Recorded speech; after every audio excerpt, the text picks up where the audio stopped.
Guys, it's Weng again. Kamusta po kayo? Papagpalang araw sa atin. Ayan po guys, may nakita akong isang prutas guys. Lagi ko itong nakikita tuwing dumadaan kami rito. Kaya curious ako, hinintuan ko at binidyohan ko, no, itong prutas na ito guys. So, nung una hindi ko pa talaga alam kung anong prutas ito guys. Saka ko para siyang pumilo na maliliit. Pero yung kanyang mga dahon parang sa ano lang, sa guyabano ba, no? Yung kanyang mga dahon. And then ito po ay nasa ano lang siya ba? Sa ano, nasa center island lang siya ng ano, daan. Ayan po siya.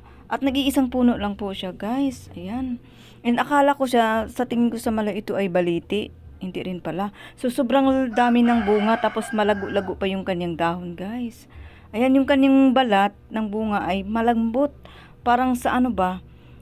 Hindi, parang makinis ba? Makinis siya. Tapos, hindi naman siya matinik, makinis po yung kanyang balat. So, ito pala ang tinatawag na sapote, guys. Yan. Sapote pala ito, guys, na masarap din, no? Ayan po, guys, buti may nalaglag. Ngayon, talagang, ano talaga, ako kasi first time ko nakakita ng prutas na ito, guys. Yung may nalaglag na bunga, at ito yung matagal na ito na nahulog. Siguro panigurado bulok ang ano nito. So, ayan pong hitsura, hiniwa natin. Yan po ang hitsura niya. Ayan, medyo bulok yung kanyang, ano sa may bandang ano, pitan, no? Kasi nga nahulog ito, kinuha ko para maano ko ba kung ano talagang prutas ito. Ayan, hiniwa ko siya guys, nangingitim nyo, pansin nyo, nangingitim siya agad guys. Pag ano, nangingitim siya agad. Ayan, pag ini-slice mo, nangingitim agad, no?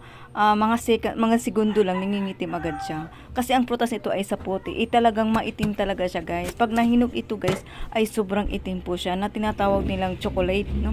Or chocolate na prutas. Kasi ito ay medyo, ang lasa niya guys, medyo matamis-tamis na maasim-asim, no? Mataas pala ito sa fiber at saka sa, ano, sa vitamin C at saka ito pala ay mga kinakain sa mga may diabetic na mga tao guys, yung problema sa mga diabetic. Ito pala pamalit ng panghimagas, no, nila itong prutas na ito na sapote. Ayan guys, ngayon alam ko na nasa sapote pala ang tawag na ito guys.